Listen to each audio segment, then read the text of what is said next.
ఆర్థిక మంత్రిగా అక్కడ నిలబడి కూడా అవే విషయాలు చెప్పినారు తప్ప ఇంట్లో పెద్ద కొత్త విషయాలు బయట పెట్టిందో కొత్త ముచ్చట్లు చెప్పిందో ఏమి లేదు.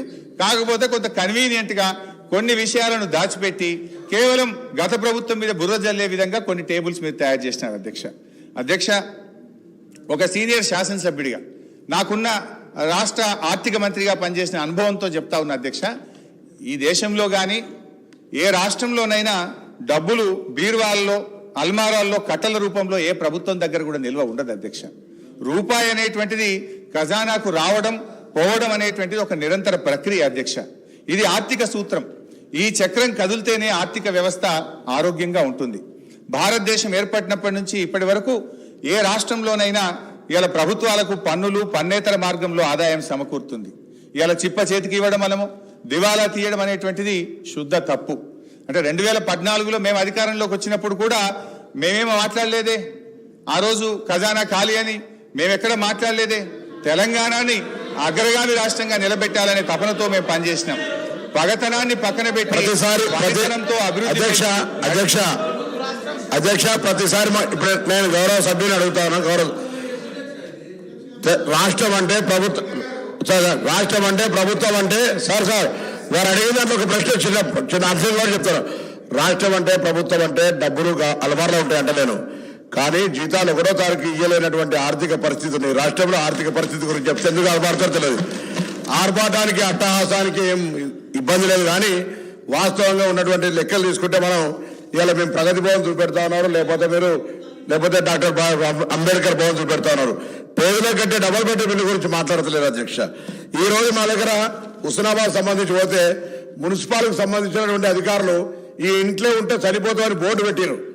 అయినా కూడా ఆ ఇంట్లో నివసించి ఇచ్చుకొని ఇటువంటి వారు కూడా డబుల్ బెడ్రూమ్ ఇవ్వలేదు అధ్యక్ష. ఇది వాళ్ళ ప్రభుత్వం యొక్క.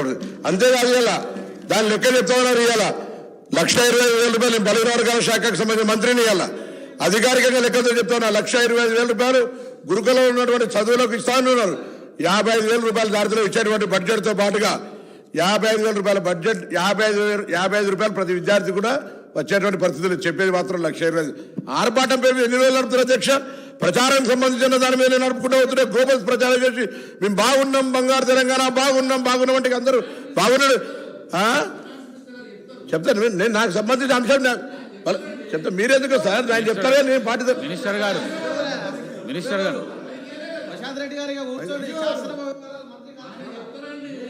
హరీష్ రావు గారు. స్పీకర్ గారు ఒకటే రిక్వెస్ట్, దయచేసి మాట్లాడితే ఆర్థిక మంత్రి గారిని మాట్లాడమనండి.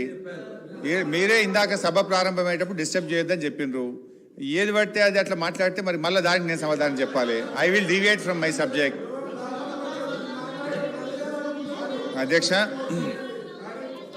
భారతదేశం అధ్యక్ష నేను కొత్త సభ్యుని కావచ్చు, కానీ పార్లమెంట్లో ఉన్న చట్టసభల గురించి గౌరవం ఉంది. నేను ఎక్కడ కూడా ఒక పొరపాటు మాట మాట్లాడి నేను కూడా అడిగిన డబ్బులు అల్మార్లు ఉంటాయని తెలియనంత అవివేకులు కాదు ఇక్కడ సభ్యులు. డబ్బులు అల్మార్లు ఉంటాయి అంటలేను, కానీ జీతాలు ఇవ్వలేని పరిస్థితి, పెన్షన్లు ఇవ్వలేని పరిస్థితి. ఇటువంటి పరిస్థితి ఉంటే రిటైర్ ఉద్యోగులు పెన్షన్ల కొరకు చుట్టూ తిరిగేటువంటి పరిస్థితి, ఇవాళ ఇన్స్టాల్మెంట్ల మీద ఇచ్చేటువంటి పరిస్థితి. మీరు ఒక ఇల్లు నేను చెప్తే నేను ఎక్కడో చెప్తలేరు. నా హుస్నాబాద్ నియోజకవర్గంలో జరిగిన సంఘటన మీద దృష్టి తీసుకొస్తాను అధ్యక్ష. ఇది తమకు పంపిస్తారో చూడరు. ఈ ఇంట్లో ఇప్పటికి కూడా ఉన్నారు ఇట్లనే. అరే మీరు చెప్తే మాట్లాడితే లేకపోతే మమ్మల్ని తెలియకుండా మాట్లాడుతున్నది పొరపాటు అంటున్నా నేను. మాకు తెలుసు కదా, మాకు కూడా అవగాహన ఉంది అంటున్నా. ప్లీజ్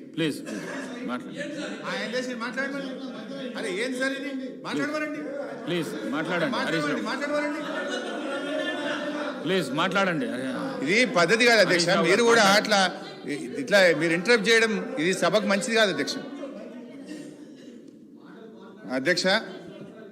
ప్రజాస్వామ్యం దేవాలయంగా భావించే పవిత్రమైనటువంటి శాసనసభ వేదికగా రాష్ట్ర ఆర్థిక పరిస్థితి పటిష్టంగా ఉందని, బీఆర్ఎస్ ప్రభుత్వ హయాంలో ఆర్థిక నిర్వహణ సమర్థవంతంగా జరిగిందని నిరూపించే వాస్తవాలతో కూడిన స్థూల ఆర్థిక వివరాలు మీ ద్వారా ఈ సభ ముందు ఉంచే ప్రయత్నం చేస్తాం అధ్యక్ష. ఈ వివరాలు కూడా ఎక్కడి నుంచో నేను చెప్తలేను. నిన్నగాక మొన్న కొత్తగా పదవీ బాధ్యతలు చేపట్టినటువంటి మన రాష్ట్ర ఆర్థిక మంత్రివర్యులు ఉప ముఖ్యమంత్రి గారు విడుదల చేసిన నివేదికల నుంచే చెప్తున్నా. ఇదేమి నేను సొంతగా చెప్తున్నది లేదు. This is your own report, this is your own book released by finance minister గారు.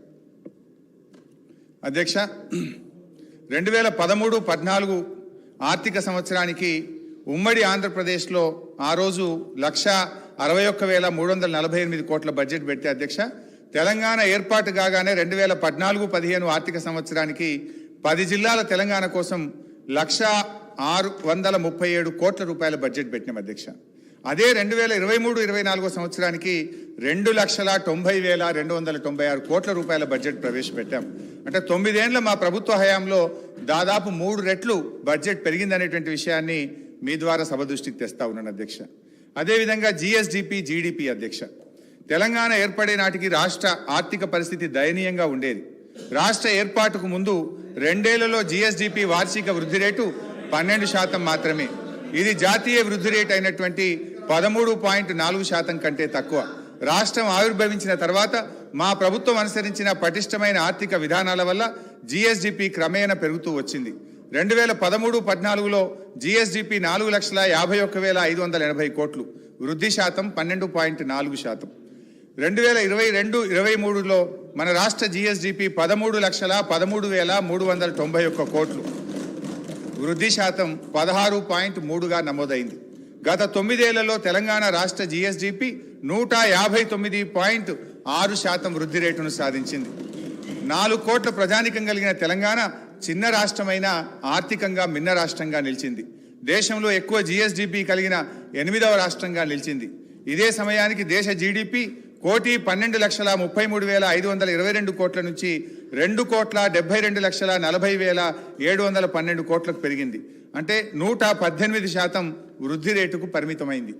9 ఏళ్ల దేశ జీడిపి 118% వృద్ధి రేటు సాధిస్తే మన రాష్ట్ర జీడిపి మాత్రం 159.6% వృద్ధి రేటును సాధించింది.